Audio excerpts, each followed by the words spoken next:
Good evening, and thanks for joining tonight's TI Technology webinar, hosted by Texas Instruments, where tonight we're going to take a look at the mathematical magic of the free throw. Perfect timing with March Madness right around the corner. My name is Mike Houston, and I'm the moderator for this event. I teach algebra and calculus near Pittsburgh, where I use TI technology to make those tough to teach, tough to learn concepts accessible to all my students. Tonight, I'm really lucky to be joined by our two panelists, Scott Washburn and Ed Chavez. Scott is a T-Cube national instructor and has been a math teacher in public schools for 22 years. He's been involved with TI for 14 years, and Scott just recently presented the trigonometry of an engine session at the T-Cube International Conference just last week in Baltimore. Scott, thanks for joining us. Yes, good to be here. And Ed is a T-Cube regional instructor and math educator at the New World School of the Arts High School in Miami. And he's been dedicated to providing an effective instructional program and works to apply best practices to student learning, especially in the areas of reading, mathematics, and technology to enhance learning and improve the quality of education. Ed, thanks so much for joining us tonight. Thank you, Mike. Good evening. Throughout the webinar, if you have any questions for Scott or Ed, please use the Q&A window on the right side of your screen. We'll also be using the chat window to send general messages tonight. As a reminder, the session is being recorded, and we'll provide a link, the event certificate of attendance, as well as a link for the documents tonight at the conclusion of the webinar. We hope you don't have any audio issues, but in the event that you do, try selecting Communicate from the very top of the WebEx menu and choose Audio Broadcast. At this point, Scott is going to discuss our agenda. Good evening, everybody. Hi, my name is Scott Washburn. I'm a T-Cube national instructor, and my buddy Edward Chavez and I were going to be leading a webinar tonight called Shooting Free Throws. So we're going to do a welcome introduction, so I'm kind of doing that right now. Later, we're going to give you the overview of free throw activity. And then the Nspire activity, I'm actually going to walk you through the actual Nspire activity. This activity is actually kind of interesting because it's kind of, I don't want to say it's going viral, but the more times I do it, the more I'm being asked to present this activity. So I've presented it at the CMC South in Palm Springs in Southern California, which is where I'm from. And I did not do this activity in Baltimore, but where that was the T-Cube International Conference in Maryland just this last week. But I did the trigonometry of an engine. But this one is actually becoming more and more popular. It's just because of how easy it is as far as the low entry level. And then you can go pretty deep as far as parametrics go too. And then we're going to do activity access. We're going to show you how to get the activity. I believe I've emailed it to Michael Houston, who you were just listening to. And as well as there's a worksheet too. So if you want to print up worksheets for your class, you can pass that out as well, and it goes great with the activity. And then at the very end, Michael's going to do a webinar drawing. So he's, from what I understand, he's going to be giving away free registration for a summer workshop this summer. So definitely encourage you guys to take advantage of that, and even if you don't win the drawing, to sign up for some kind of summer workshop, because that's actually how I got started with TI. I went to a workshop, and I was just blown away by what I saw. I mean, it was so wonderful, and I said, you know, this is complicated stuff, but I see great value in this that I could use with my own classroom. So even if you don't win the drawing, I hope you do, still sign up for a summer workshop, because they're very, very wonderful. Thanks so much, Scott. At this point, Ed is going to discuss our expected outcomes. Okay, good evening. Yeah, the expected outcomes we had planned for is being able to capture points. Scott's going to be show you how to capture points from animations, and it will automatically generate on a data analysis the way that he shows you to create a statistics page. and then you could do all types of exploration to see what function it actually models. And we're also going to be exploring lists and spreadsheet pages, and we're going to have some fun measuring angles on a geometry page. Ed, thanks so much. No, you're welcome. Scott, give me a few seconds here, and I will make you the presenter. Okay.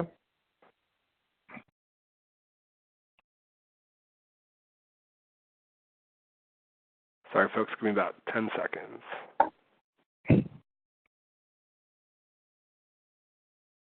All right, Scott, you should have control. Feel free to share your screen. Okay. I think it just says I am the presenter.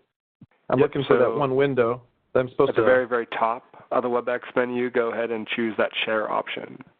Oh, that's right. Share, and then my screen. You got it. There we go. Okay, so here we go. And let's see, that one window's definitely been minimized. So are you guys all seeing my shooting free throws title page? Looks good on my screen, Scott. All right. Yes, it looks good. Well, without further ado, here is the activity. So we got, you can see I'm a T-Cube National Instructor, and yeah, I'm located in Redlands, California. I'm actually right next door to San Bernardino, if you're wondering where Redlands is. But again, I presented this at the CMC South Palm Springs, and it's an exploration of quadratic equations. You know, in my school, my high school that I teach trigonometry at, you know, we've adopted the integrated approach, Math 1, Math 2, Math 3, and it's kind of blended. You see a unit on exponential growth and decay, and then there's like a unit on data and statistics, and there's a unit on geometry. It's kind of broken up, but the activity works quite well when you start analyzing data and doing data and statistics, because we will be getting data with this shooting free throws activity. So I'm just going to page to the right and jump right into the activity. And this is the hook. I call this the hook. And we got Michael Williams here, who is a basketball player who played for the Minnesota Timberwolves.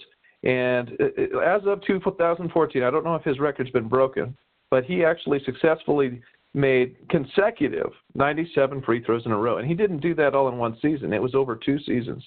So from March 24th of 93 to November 9th of 1993. But very exciting time for basketball. I mean, this is the era of Michael Jordan and Magic Johnson and Larry Bird. So very cool time as far as basketball goes. It was I think that was the era of, I don't know if you guys remember the Dream Team, when the NBA was allowed to send basketball players to the Olympics. That was, they say arguably that one of the best basketball teams in all of history. So I know Kobe Bryant and LeBron James were wishing they could have been part of that, but, you know, they are definitely great in their own right. But anyway, 97 free throws, I mean, that's pretty astronomical. I couldn't believe that when I saw it. So here we go. Let's start analyzing a free throw. The fact that you make a free throw depends upon 2 things. Number 1, how hard or the initial velocity, how hard you shoot the basketball. That is the velocity where it leaves your hands and makes its way to the hoop. And we're going to measure that in feet per second. And then the angle it leaves your hands. You know, it's this initial angle. I mean, you can't change it after that. Once you let go of the ball, you've got Isaac Newton at the driver's seat at that point. Objects that are in motion tend to stay in motion. So you can't change it after that. So that angle is critical, along with the velocity. So here we go. We got 2 other things to consider when you shoot a free throw, and that is how far away from the hoop you are. So we got 2 numbers here. We got 10 feet and 15 feet. 15 feet is the height of the actually, no, wait a second. 10 feet is the height of the rim. 15 feet is how far away from the rim you are if you went straight underneath the rim and went all the way back to the free throw line. So those 2 numbers are important, 15 feet and 10 feet. So on this next page, which I call the money page, which took a while to make, you're going to be able to adjust these 2 things, the initial velocity or the initial angle and the initial velocity. So you think you're going to like this page. This page, you know, as soon as you show this to your students, they're going to be hooked for a while. They're going to be like, "Wow, this is cool. This is like a video game." And you know what? It kind of is. So this is it. This is the one we've been talking about. We've taken a picture of a basketball player, and this is him shooting it at the free throw line. And up the top, we got 2 sliders here. We've got one called initial angle and one called velocity. I just dropped the initial because I was running out of real estate on the top of the screen. But if you look at the lower right-hand corner, when you open up this activity, you can actually hit the play button. And like a YouTube video, you hit play, and right off the bat, you can see the basketball leaving our basketball player's hands. And you can see he's not exactly making a basket, is he? But you can see that first number was 0.6. So I was estimating that he's about a 6-foot tall guy. I'm sure a lot of basketball players are taller than that. But we started at 0.6, and we're not exactly making a basket, are we? So before we have more fun with that, I suppose we could ask the question. We're gonna throw out a question to the whole group. I saw we had about 95 people. I was like, wow, this is a big webinar. I was pretty excited about that. So we're going to say, what do you guys think would be a really good initial angle? Right now it's set for 16 degrees, not very high right now. But Michael Houston, you could see the chat window, and hopefully our participants are able to submit a response and just throw out a number that I can increase the initial angle to. Oh, I see a little entry says 34 degrees is what Michael says. Justin says 63 degrees, 35 degrees from Tina Hill, and 45 degrees. So we'll take somewhere in the middle there. Let's see if we can increase it up to 45 degrees. And again, we're just increasing it. You can see the ball as it's going is being changed. And let's see if we got 45, 43, 44, 45. So yeah, that's looking pretty good. It's better, but you can see it's still not going through the hoop. So obviously we need to change something else. And you guessed it, it's the initial velocity. So we're going to throw out another question to our group, our wonderful participants that are following along. What would be a good initial velocity? Obviously we're at right now 15 feet per second. And let's see if someone could suggest a number. Carolyn said, oh, I lost it. Michelle said 30. I hear 45. Brett Townsend says 60. 60 is pretty high. Let's see what 60 does. I mean, if we increase it all the way up to 60, you could see, well, that ball's definitely going higher. And if I keep going, you know, you could pretty much think 60 might be a little much. You can see the basketball is pretty much ending up in the crowd. So, yeah, Brett just texted rats. Yeah, I think 60 might be a bit much. All right, Christine just said 40. I'm actually seeing some of these chat, so I'm liking this. Let's see if we can bring it down to, let's see, there's 28. We might need a little bit lower than 28. One more suggestion? Anybody have another suggestion? Let's see. 25, somebody said. That was Becky. No, Becky says 19. I think 19 might be a little less. Here's 25. Let's watch that basket. What the beauty of this is that when your students are doing, hey, that looks pretty good. Maybe go a little bit lower to 24 and see if the next shot looks a little better. Looking, that might do it. That might do it right there. But again, I'm going to increase that angle just a little bit more. And just because the sake we get one shot at this, I'm going to raise it to about 60. And let's see if we need more velocity or less velocity if we increase it to 60. But again, the beauty of this is that lots of answers can make that shot. See, that's a little short. I'm going to increase that to 25. And you can send out, if you got the navigator capability with your class, that looks perfect, actually. I like that, 60, 25. But you can see, you can make a shot that's like 70 degrees all the way down to, as I was doing, 45 degrees. But again, is the angle right? You know, if that angle is too low, then you might just bounce right off the rim. But I think for the sake of this webinar right now, I'm thinking we should probably leave it right there at 60 and 25. So I'm going to pause that right there because I'm liking this basketball shot. Again, your kids will love this. I've done this with even the most basic classes. You know, we've got a class called Math Review, which we sign up our kids for a second math class if they're struggling in Algebra 1. And they eat this stuff up. They absolutely love it. So here's our quick poll question. What does the x-coordinate of the basketball represent? Do you think it's the height of the ball, the distance from the free throw line, the angle of the ball, the velocity of the ball? And if we scroll down a little further, there's one more option, the weight of the ball.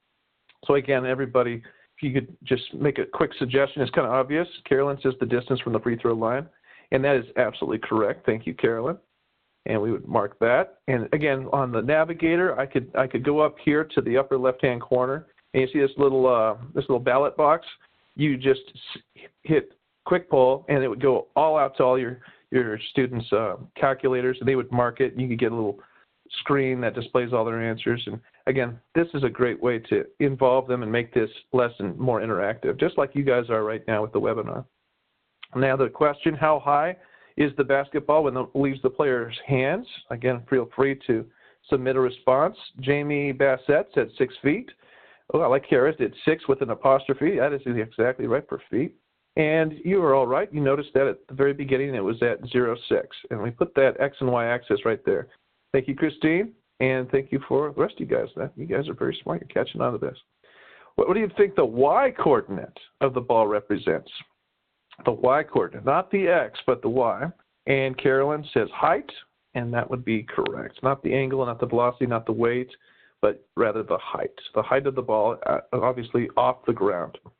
So again, we're keeping this two-dimensional. We're assuming we won't shoot it left or right. That would be a whole nother activity. Although there is a guy named Stephen Phelps who graphs parametrics and uses the 3D functional feature of the Nspire. You could actually do 3D graphing, but for this activity, it's pretty good as a quadratic to keep it two-dimensional. He just uses the X and the Y. Again, low-level entry, but it actually, as you're going to find out, goes a lot deeper. Here's another question. What shape do you think the ball travels through the air? So now we're starting to incorporate vocabulary. And Becky says parabola. Tina says parabolic. Both answers are great. I'm going to take, I kind of like that parabolic. I like that. We're going to use parabolic. And then, again, these are all graded questions. But I don't send, I use the Navigator every day with my students, and I always put questions on all my TNS files. There are some files you could send and you just interact with them, but you don't get a score. So I always put questions on that get a score for my students. So I could put that right into the grade book and show, and I make classwork 10% of their grade in my class. So this counts as classwork. Okay, and then here's where we're going to start involving data and statistics. So it says go back to page 1.5. Make sure your initial angle and velocity, or your initial velocity and angle are set so that the free throw is made. And then, or you can push Control and click up on the cursor pad to view the thumbnails and select it on page 1.5. Let me show you that real quick. If you look right here on the left-hand side, above this touchpad on any graphing calculator, you'll see these little squares up here. That's the thumbnails. So if you hit Control and then click up, you will see right there.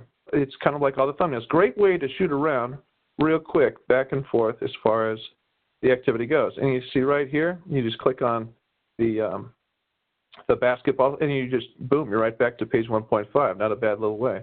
And then, but we weren't done with that other page, so we're going to go back to it. So we go back to the thumbnails, scroll down, and see if we could find that page. Looks like it's right here. So again, click it once, click it twice, and I'm back in. So I use that a lot when I actually use the Navigator or the Nspire to get my final exam now. And you can see real quick, you know, with a 60 question, you could actually do up to 60 pages on here. If you get close to like 50, I believe, actually, you have to start a new problem. You could put like 50 pages per problem. You can see, when I say problem, I mean like 1.9, 1.10. But you could actually have quite a few pages and check and jump around real quick when they get quite elaborate. So here we go. We got to the control thing figured out. But then at the very bottom it says, then move the ball to a few different locations and capture the coordinates by pushing Control, then the decimal point. And if you look over here on the keypad, you'll see above the decimal point it says capture. I always wondered what that was for. And then I did this, and I was like, oh, that's what that's for. And we're going to capture that data of that free throw, and we're going to store it on a Lists Spreadsheet page. It automatically stores it just by capturing it. And then later we're going to mess with that data a little bit as far as I believe it's data and statistics page. Yeah. So anyway, let's do that. We're going to go back to page 1.5. I'm going to do my use my thumbnails to shoot on over there. Let's go up a little higher. And there it is. There's our guy. The money page, I call it. One click, click again. And I'm going to run the animation. So we know we're making a basket at this point. Now, we're going to capture it by hitting Control and decimal point. And there we go. We got one of them already. Believe it or not, we got one. It says here's 2. I'm going to do it again. See if I can catch the 06 at the beginning. Oh, I think I just missed it right there. Might get another one. And I'll probably do this about maybe 10 times. I'll try to get 10 points at least. Again, it's hard to do with the teacher software and on a laptop. But you'll see when the kids do this, I say push this as many times as you can. And I kid you not, these kids will get 100 data points. And it looks like popcorn in a little bit. You'll see the page I'm talking about when we get to the data and statistics page. But it's hilarious. We have this little competition to see who could capture the most points. But I think I've gotten a few of them now. I'm going to try to get that 06 at the very beginning. Oh, I got close. One more, and then we'll analyze this data. So you kind of have to take it on faith that you're capturing these points, but we're right now going to show you where it's at. And don't forget, should you run this activity with your kids, to pause the animation. You might say, what's so important about that? Here's the reason. Depending on which Nspire you got, I should say. They just came out with the brand new Nspire CX2, which has 3 times more processing power. It works that much faster.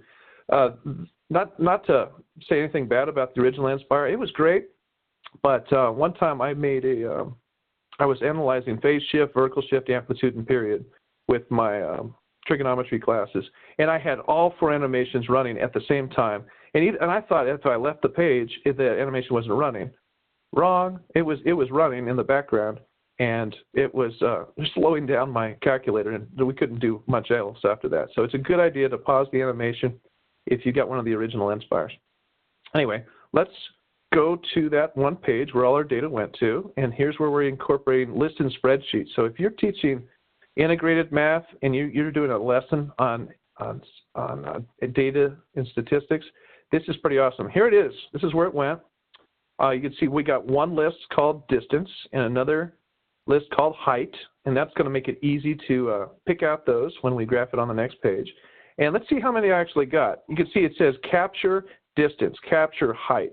And that's where we got that. And here I got 8 at, what's the distance of 8, height of 13. Again, we're getting these in form of X and Y. You notice it's not capturing the velocity and the initial angle. It's capturing it where it's at on the coordinate plane, the Cartesian coordinate plane. So I'm going to scroll down just to, out of curiosity, see how many I actually got.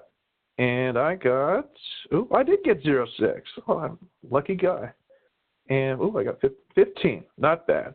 But again, as I said, your students might get up to 100. And it's pretty funny when it does, because take a look at this next page.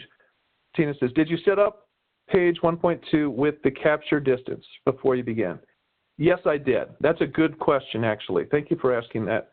Was this page already set up? I did. This is not a blank page. This was already set up, so yes, I did. Okay, and then take a look at where it went. It says here it's going to tell you what you're about to see, a data and statistics page. Create a scatter plot of distance versus height, and we're going to plot a regression on that in just a little bit. So here's what it looks like. My points are all over the place right now, but again, if your students have captured 100 points, it looks like popcorn. There's like points on top of points. It is just so filled with data. It's hilarious. So we go down to the bottom and it says click to add variable, and we've got 2 choices. So they're going to throw this out as a quick poll. Participants, what do you guys think we should pick for our X? Should we pick distance or height? And I'm waiting to see if, Becky says distance, and thank you very much, Becky Stapleton. Let's choose distance, and I love the animation. See how it organizes your data?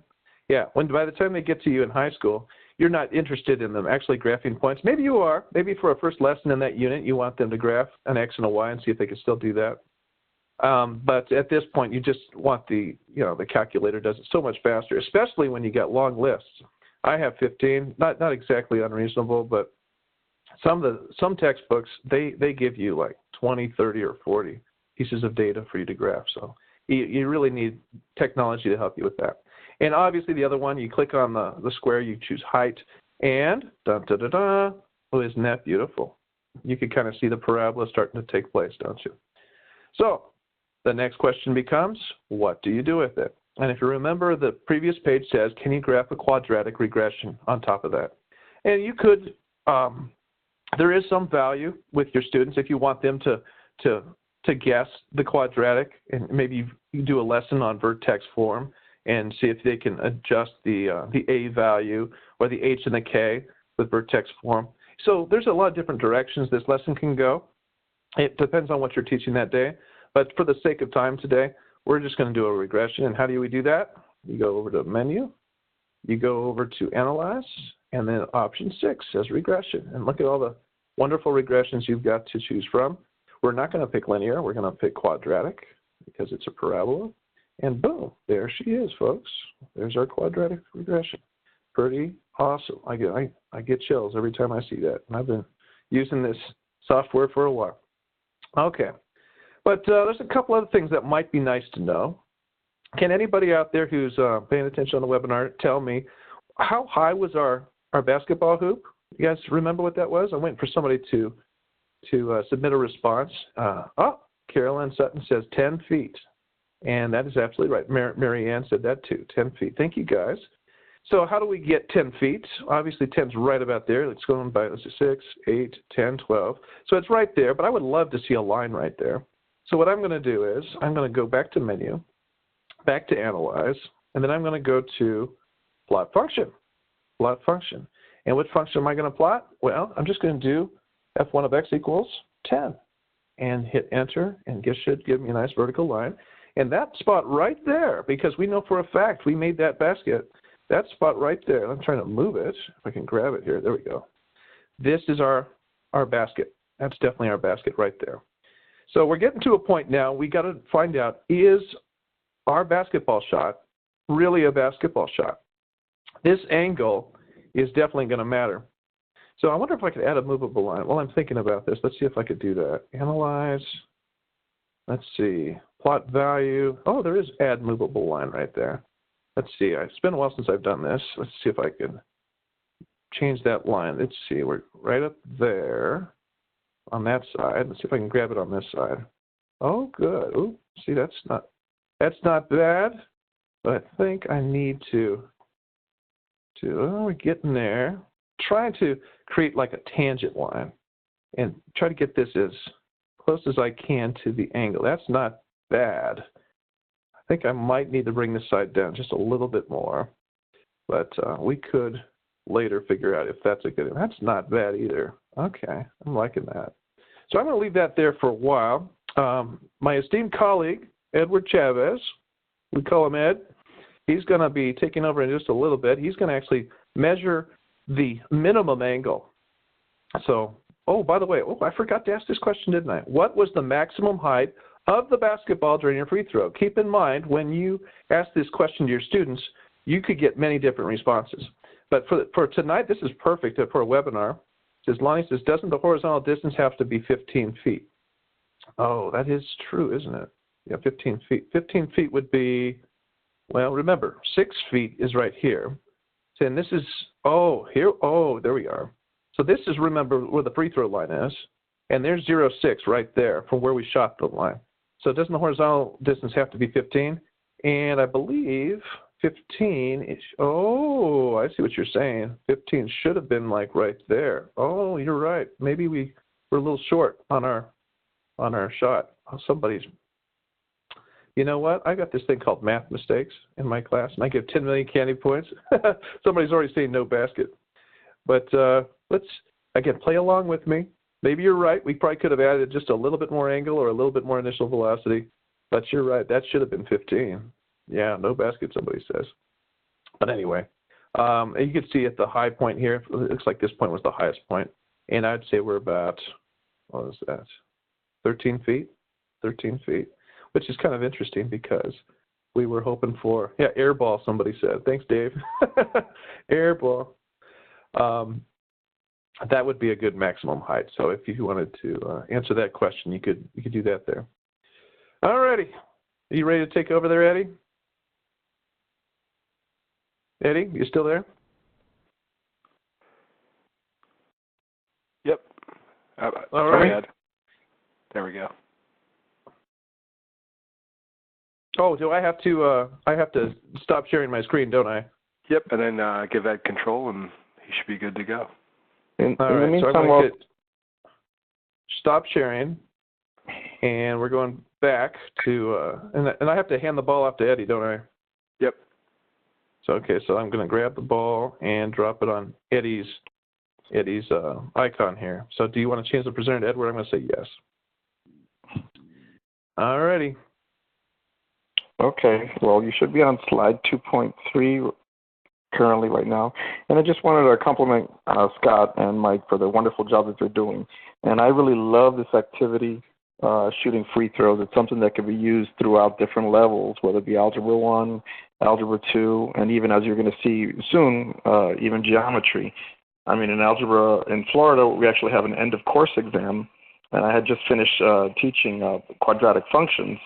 And one of the things I have them do is do the vertex form of an equation, be able to find the line of symmetry, the zeros, all this math talk, which is definitely, this is a program that's very, activity that's very lending to that to those concepts.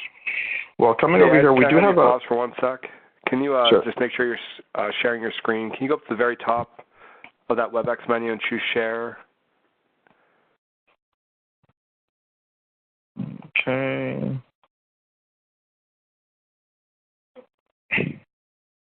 There we go. Now I see it. Okay. All right. Thank you very much, Mike.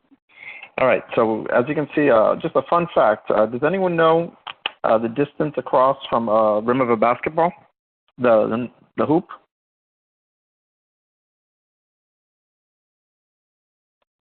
I'm looking to see if anyone's commenting. Well, you know that the basketball is actually 18 inches wide. So if we were able to put two basketballs side by side along the hoop, it would be 18 and 18 would be 36, correct? So we're going to look at the center of each of the basketballs if we were to be able to put them both in side by side, and I'm just going to actually measure that angle. So to be able to do that, I'm going to select this point. I'm going to go to Menu, and I'm going to do Measure.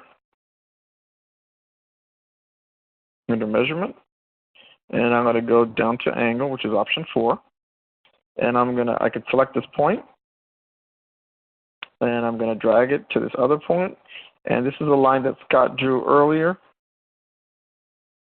and I can measure that point. And then, as you can see, that this would be approximately 19 degrees, depending on where I laid the point.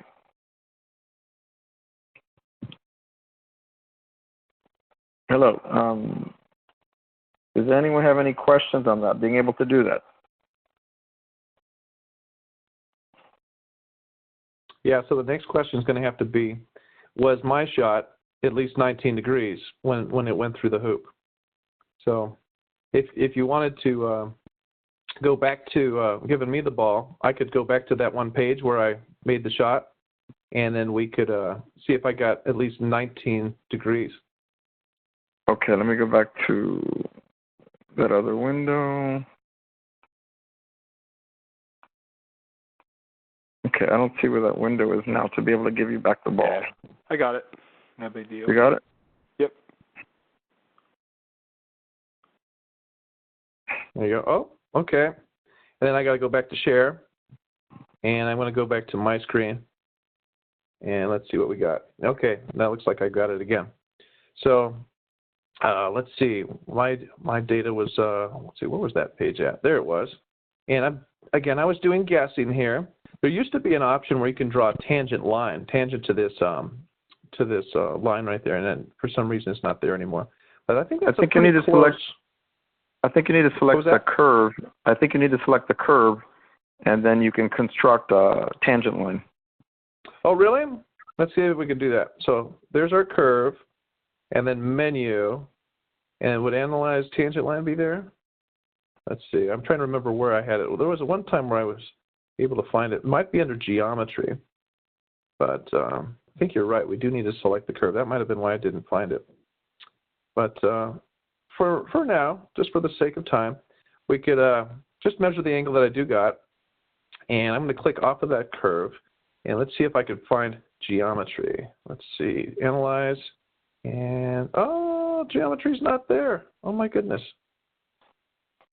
So I was going to measure that angle, and we were going to see what it was. Geometry, was it under actions? Was it under plot properties? Plot type? Oh, how embarrassing this is. Let's see. I don't see even geometry there anymore. Anyway, well, there's another possibility. I could take that same equation and graph it onto a graphs page, and then we can do that again. But yeah, we could. Yeah, it was. If 18 was the hoop, not, somebody said. Yeah, that's kind of funny. Maybe it's under doc. Let me just see real quick. Yeah, I'm not seeing geometry now. Well, there was a time where geometry was there, and it's just not there anymore. So anyway, well, 19 degrees. Let me see if I can do that real quick. Since we do have time, and it's only 5:36, and our activity is winding down, let's just show you another way we can actually get that data. So this is going to be completely impromptu and on the fly, but let me show you what we're going to do. We're going to add another page, Control, Doc, and I'm going to do a graphs page. And here comes graph. And there we go. And I'm going to get some data in there. I'm going to go to Menu, and we're going to go to Graph Entry Edit, and we're going to do Scatter Plot. And under Scatter Plot, oopsie, I saw it there for a brief moment, and then I grabbed the screen. See if I get that back. Scatter Plot for X, wow, it's really jumping all over the place. Trying to get, wow, it is just going really fast. Wonder if I could just click up. There we go. Let's see here. I'm going to click to the right and try to select X, and I'm going to push the var button. And on var, I'm going to choose distance. And then on my Y, I'm going to choose height, and then var, and then height. And then I'm going to just hit enter. And when you hit enter, you get your data, and you're saying, where's your data at? Of course, my screen is set for a certain way, but you can see some of your data right there. And then I'm going to do regression again. So analyze graph. I could do that, or I could do, let's see, do you remember, Eddie, where regression is if we wanted to hit that data? It's under, I think it's under vars. It's under variables. vars? I believe it's under vars. Okay. Pretty sure we can get that to land on there. But what we also could do is to take our equation that we had back here, and let's see if we can remember what this is. See if you guys can remember negative 0.1024, 1.7325, and then 6. So I'm going to need a little help from you guys. Negative 1.024. So I'm going to change it now to a graph page. And then we're going to do a function. And then, oops, I had it. I'm going to push tab again. And we'll see if we can get that to work. Tab, negative, so minus. Oopsie. It's doing it again. It's so weird that my software is doing that. Negative 0.1024. And that's my x squared. X squared. And then we got, do you remember what my x was? Let's see. Check the var key. Oh, somebody says check the var key. Let's see if var's there.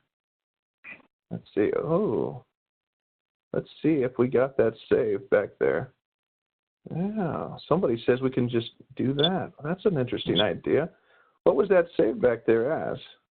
We'll go back. It was a y equals. So 1.73 and 6 was the rest of it. 1.73 and 6.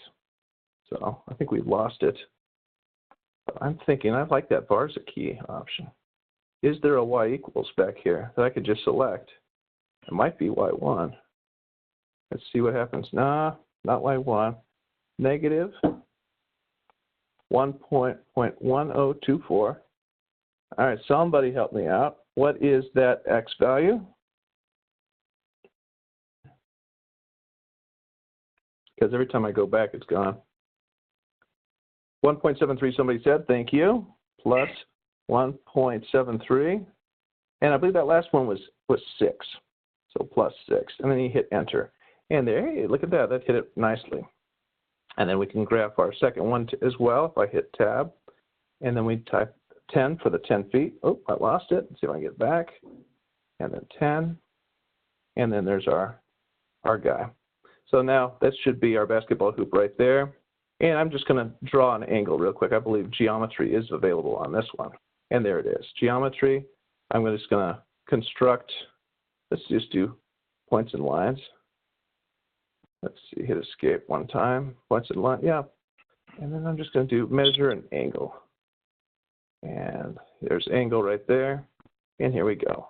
So I'd say it's kind of like about there to there. Well, that might be a little high. That might be a little kind. There's our point of intersection. And then right there. And I'm just going to hit escape. See if I can grab that a little bit. Again, we're in radians, so that's not exactly what we want. And I think I'm going to move that angle a little bit closer. So let's see. And then here's an interesting discussion we can have. You know, we're in radians. I'd love that to be in degrees. And just this, by the way, this is breaking news for you guys at the webinar. They just fixed this. I don't want to say it was broken, but they've made it a whole lot easier. All you got to do with the Nspire CX2 and the new latest operating system coming out on the Nspire, all you got to do is click on the RAD, and it instantly changes to DEG, to degrees. And if you click on degrees, it changes to radians. And so that is huge right there, especially for us trigonometry teachers. I mean, we love that. But until I get the new OS on here, I have to go to menu, and I think, is it settings? No, you know what? I think it's document. If I go to document and then settings and status and document settings, and you can see this is already, oh, it says it's in degrees. See, and this is what was so frustrating about it. So I'm going to go to menu, and let's try settings this way. And there we go. There it is, graphing angle. It says radians. I'll change it to degrees. And again, this is a little bit of a chore. I'm just going to hit OK.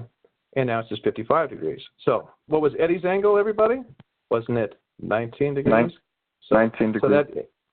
So that entry angle right there should be perfect. I mean, even if I am a little bit more kind and I put that right there on the parabola, which is not a bad idea. Michael Houston says, graphs page has its own angle setting.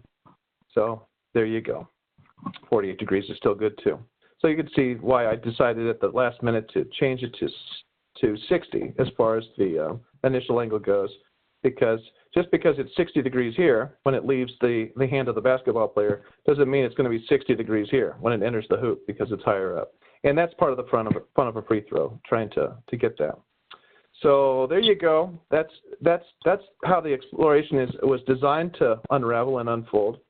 So thank you very much. You can see I've included some extra pages at the end. Obviously 19.6 was Eddie's angle. So your students, again, you don't tell them that. They would have to discover that on their own. That's a nice graded page. And then a Common Core question I threw in here. Did the original quadratic equation have at least that angle as it approached the hoop? And then there's little instructions. Here is when we had the ability to use the tangent line, but we saw we had to use an actual graphs page and not the data statistics page. Data statistics page is great because it generates your data and graphs your data so fast, and it makes it window friendly just like that. But at the same time, you've got limited functionality as far as analyzing the data. So you can see we ended up using an actual graphs page and graphed it as a scatter plot. So different pages do different things. The more you use the software, the more familiar with it you get. And that's why it's so important to go to these webinars and to go to summer workshops, because every time you go, you'll learn something else. And just don't be afraid to use this with your students. So because they end up teaching you too. You sometimes have to put your pride aside. And as you saw, my free throw didn't quite do what I wanted it to do. At the very end, it wasn't exactly 15 feet. We were a little short. Everybody said air ball. Bless you. But I just threw this picture in, and you can see 30 degrees a little short, 50 degrees a little better, but still short. But then this guy who was aiming for 70 degrees, that was ideal for him. So 70 wouldn't have been half bad. Maybe not for initial velocity, but for initial angle, 70 is pretty good. So this is another live poll you could send your kids and just say, what was your angle? And you could go a little deeper with this. Again, here's for the pre-calculus kids. One of the things we do for trig is we analyze vectors, and we talk about v cosine of theta I and v sine of theta for the j. And if you wanted to go back to that one page where we shot our basket, you could actually see the parametric equation that's being graphed using those two values for initial angle and velocity. So yeah, you can do that. And then I went to Steve Phelps' session in Baltimore, Maryland, and he took it to the nth degree. He did 3D graphing with parametrics, and he was using U, and so there was all kinds of wonderful things. So anyway, you can see this activity can go a lot deeper, but we're not going to go deeper tonight. I had shot angle and velocity angle, and we actually tried graphing everybody's different shot and seeing if there was a pattern there. So if you wanted to do that, you could. And but I think we're going to wrap it up because we're coming up on 5:46. And I think Michael Houston, I think he wanted to do a drawing at the end, I think it was. Or maybe we could just open it up to questions. That might be better to do first since we got a little time left. And were there any questions that the participants had about this activity that you wanted to use with your students?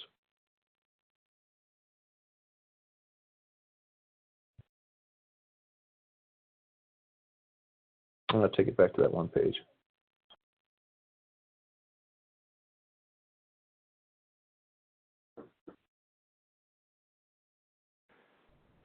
Scott, I just saw Dave mention that the regression saves automatically as F1, and so it's automatically going to try the next available function number, so your default will be, say, F2 of X. You could always say that F2 of X equals F1 of X, and that would get you your regression equation entered pretty quickly.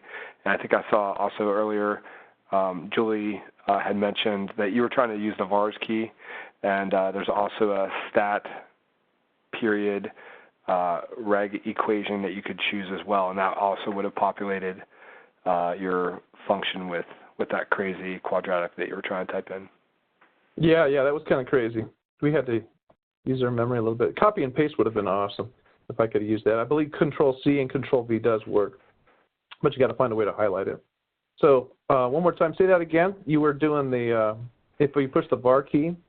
Yep, the var key, and I know there's stat reg equation. Slide down. Oh, there it is. Stat, that's your regression equation, yeah. Regression equation, right. Let's see if that'll graph it right on top of it. Let me see if I could boot up or hit tab and we could open up another function line. There it is. Again, I have no idea why it's flickering like that.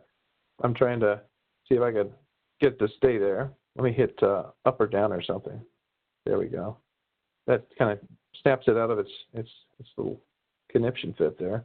And then I'm going to hit var and stats. I see frequency regression, but that's the one you're talking about right there. And let's see that. And then we'd have to obviously need to use X, I would imagine. Yep. So stat regression equation with X. And let's see if that works. Wow. Is that slick or what? That would have been much easier than trying to remember all those numbers. Yeah, but you can see it's right on top. Thank you very much for that suggestion, you guys. Again, you can see even the presenters learning things, and that always inevitably happens when I'm presenting something. Somebody will teach me something new. I was doing the trigonometry of an engine in Baltimore, and I graphed a sinusoid and I graphed a horizontal line, and I was trying to figure out at what 2 times does the piston cross 2 centimeters. And I was doing it with trace and trace all, and I said, okay, guess a little higher, guess a little lower. And they said, can't you just do it with just intersection? And I said, oh, yeah, I guess we could do that. And that's a great way. You had to pick the lower bound and the upper bound, and that would have been a great way to do it, too. So you can see there's more than one way to do it. I like your way, stat regression equation. That is way quicker. So and thanks for the suggestion, you guys. Dave had probably an even faster suggestion if you just want to try and let your next F whatever of X, so I think it's now up to F5 of X, see if that can equal F1 of X. Oops, let's try that again. Or whatever your Okay. Yeah, So you just say type type F1 of X. Yep. Let's see do I have an F1 of X? I got F1 of X is 10 right now. So I'm not sure. That probably wouldn't work on this page. Yeah, okay. I can already tell. That was the one I typed, and that was the basketball hoop. But yeah, stat regression equation certainly worked. And then I saw Janice had a question whether there's a similar activity available for the 84. And Scott, I don't know if you have any experience with that or not. I do have some experience with the 84. You know, there is a teacher. Actually, the Tom Reardon, who just got the T-Cubed Leadership Award at the Baltimore Conference, he has an activity called football and kicking a field goal through a football, and that one is available. I believe he's got that posted somewhere with TI. You would have to contact him. But he actually took a football field and had it placed in the background, kind of like what I did with the basketball. And I haven't done it with basketball. I suppose it can be done. That is actually a great. You totally got me thinking now. We got to adapt that lesson for basketball. Again, this is with the Nspire, but if we can get this image and put it as a background image on a TI-84, that's a really good idea. And then because what he was doing, he was kicking a football from one end of the football field and it was going through.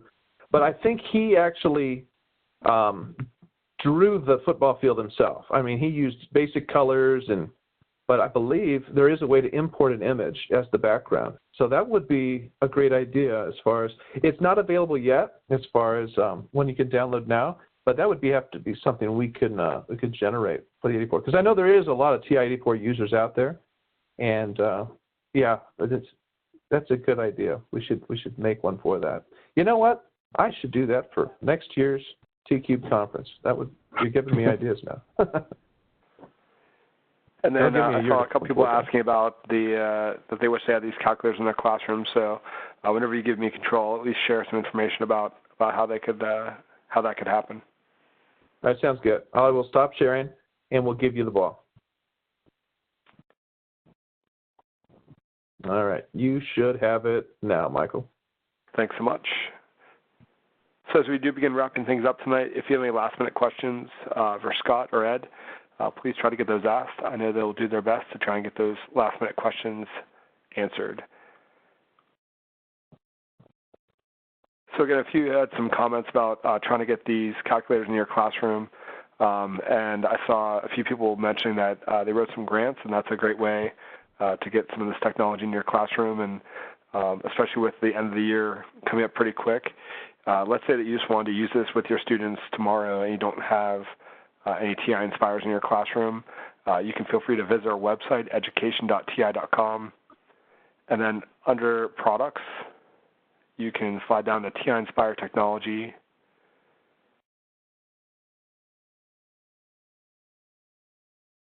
And you could pick a couple different things. Check the premium teacher software. It just added this. Yeah. That new software is nice. It might be calling me a liar. No. I said that software is nice. No, I mean, I knew they had a free trial version on the website, and I don't know if they have that available yet for the premium teacher software.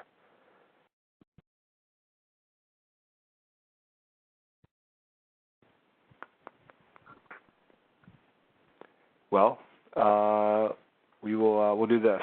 I'm pretty sure that the trial version of the TI-Nspire software is available from Texas Instruments. So if you are looking for that, I believe it's a 90-day trial, so that would get you, for most schools, pretty close to the end of the school year if you wanted to do that for the rest of the year. I'm going to put my email in the chat window, michaelhouston33@gmail.com. Feel free to send me an email if that's something that you're interested in, and I'll contact TI and see if we can get that trial version happening, because it was there last week. So hopefully we can work something out. Also, under the professional development tab, slide down in the middle is one tab that you already learned about, but you might be interested in learning more about, are the webinars that we offer. So whenever you slide down under webinars, you have two choices, the TCube Live webinars and the on-demand webinars. The on-demand will be everything we've recorded up to this point. You can filter that by content, by technology, things like that. Or you can also click on the live webinars and take a look at some of the upcoming webinars that we have for the remainder of the spring here. So if any of those are of interest to you, please feel free to visit our website. You can register for any and all of them. And if you happen to not make it live, you automatically get a follow-up email after the webinar, a couple days after, that automatically gets you links to the recording, links to the documents, and a link to the certificate as well. So please feel free to visit our website to learn a little bit more.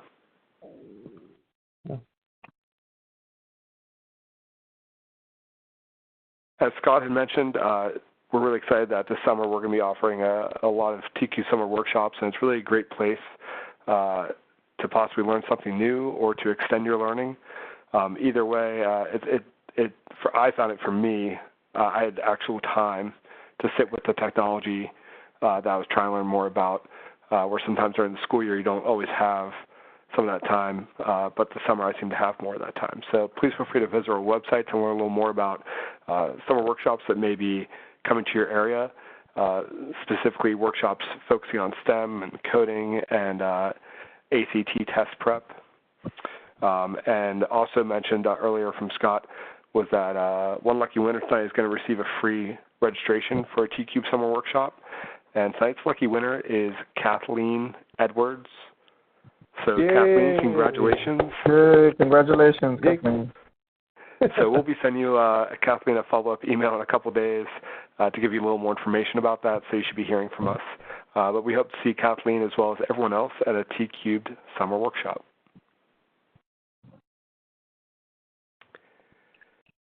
To receive a certificate of attendance, go ahead and click the link in the chat window.